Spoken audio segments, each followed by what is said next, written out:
NEET के लिए vectors का काफ़ी इम्पोर्टेंस होता है, तो आइए यहाँ पर देखते हैं, कुछ वेक्टर के विषय में बात करते हैं और उसके कुछ कंसेप्ट का जो नीट में फिजिक्स में क्वेश्चंस को डिफरेंट चैप्टर्स में सॉल्व करने में काफ़ी काम आता है। तो यहाँ पर हम एक वेक्टर ए लिखते हैं और इसको इस प्रकार से रिप्रेजेंट किया गया है मैग्नीट्यूड और डायरेक्शन में।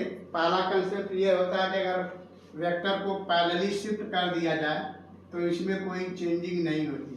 किसी वेक्टर को पैरेलली शिफ्ट कर दिया जाए तो उसमें कोई चेंजिंग नहीं होता है। अब अगर वेक्टर में माइनस से मल्टीप्लाई कर दिया जाए, -1 से या कोई भी न्यूमेरिकल वैल्यू से माइनस के साथ, तो वो -1 से मल्टीप्लाई करेंगे तो इस प्रकार मैग्नीट्यूड वही रहेगा बट डायरेक्शन जस्ट अपोजिट हो जाएगा।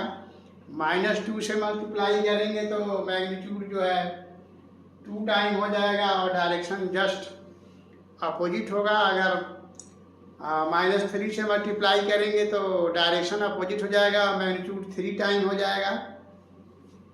इस प्रकार किसी वेक्टर को पैरेलली शिफ्ट करने में उसमें कोई चेंजिंग नहीं होता है मैग्नीट्यूड और डायरेक्शन में। और वेक्टर में माइनस संख्या से मल्टीप्लाई करने पर डायरेक्शन जस्ट अपोजिट हो जाता है और मैग्नीट्यूड जो है -1 से मल्टीप्लाई करेंगे तो वही रहेगा, केवल डायरेक्शन अपोजिट होगा। और -2 से मल्टीप्लाई करेंगे तो डायरेक्शन अपोजिट हो जाएगा और 2 टाइम मैग्नीट्यूड हो जाएगा एंड सो ऑन। अब नेक्स्ट होता है कि अगर किसी वेक्टर को आप थीटा एंगल से रोटेट कर दें तो क्या होगा। तो किसी वेक्टर को थीटा एंगल से जब आप रोटेट करते हैं तो वो नया वेक्टर हो जाता है। मान लीजिए आपके पास कोई वेक्टर है ए, इसको आपने थीटा एंगल से रोटेट कर दिया। जब इसको आप थीटा एंगल से रोटेट करेंगे तो ये नया वेक्टर बी हो जाएगा। आपने ऐसे थीटा एंगल से इसको रोटेट किया, जो आपने रोटेट कर दिया तो ये नया वेक्टर बी हो जाएगा। इस प्रकार वेक्टर ए और वेक्टर बी आपस में इक्वल नहीं होंगे क्योंकि डायरेक्शन चेंज हो गया। तो बट इनका मैग्नीट्यूड आपस में बराबर होगा, इनका मैग्नीट्यूड आपस में अब बराबर होगा। अब वेक्टर को रोटेट करने के बाद उसमें चेंज इन वेक्टर कितना हुआ है, उसके मैग्नीट्यूड में चेंजिंग कितना आई, ये देखने के लिए यहाँ पर हमें डेल्टा ए निकालना होगा और ये होगा final vector minus initial vector. ये चेंज इन वेक्टर होगा अगर उसको आपने रोटेट किया है थीटा एंगल से। तो चेंज इन वेक्टर निकालने के लिए यहाँ पर हम देख रहे हैं कि हमारे पास ये वेक्टर बी है, ये है वेक्टर बी। अब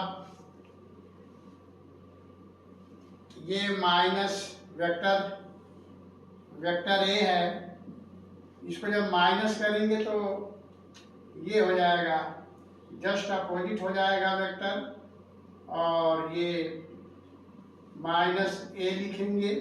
इस प्रकार हम देख रहे हैं कि थीटा, ये थीटा एंगल है तो ये हो जाएगा 180 डिग्री माइनस थीटा, क्योंकि ये टोटल एंगल 180 होता है, उसमें से ये दोनों वेक्टर के बीच का एंगल थीटा है तो ये हो जाएगा 180 माइनस थीटा।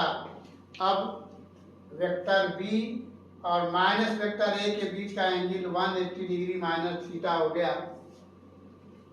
तो इसको अगर आप पैरेललोग्राम मेथड से सॉल्व करना चाहें तो बी के पैरेलल जो है माइनस वेक्टर ए लेंगे, इस तरह से माइनस वेक्टर ए, और इसके हेड से बी के पैरेलल जो है वेक्टर लेंगे तो इस तरह से होगा, ये हो जाएगा वेक्टर बी। और इसके डायगोनल को आप इस तरह से मिलाएंगे तो ये होगा change in vector delta A होगा। इस प्रकार इसका रिजल्टेंट निकालेंगे चेंज इन वेक्टर का मैग्नीट्यूड, तो ये आ जाएगा A square plus B square plus 2ab, और दोनों के बीच का वेक्टर बी और माइनस वेक्टर ए के बीच का angle cos 180 degree minus theta. आप इसको डायरेक्ट ऐसे भी लिख सकते हैं, A square plus B square minus 2ab cos theta, क्योंकि cos 180 degree minus theta minus cos theta होता है। या अगर आप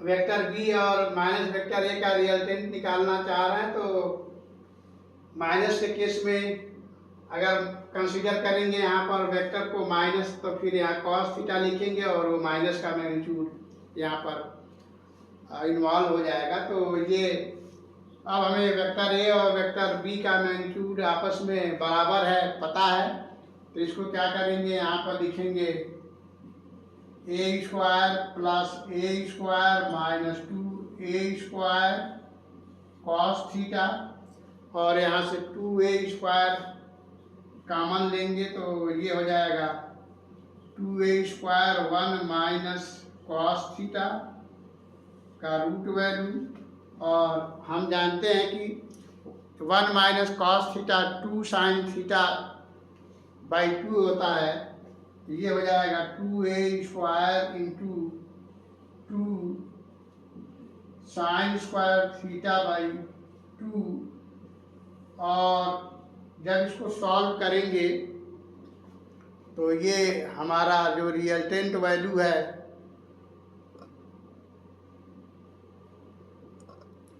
वो आ जाएगा 2a साइन थीटा बाई 2।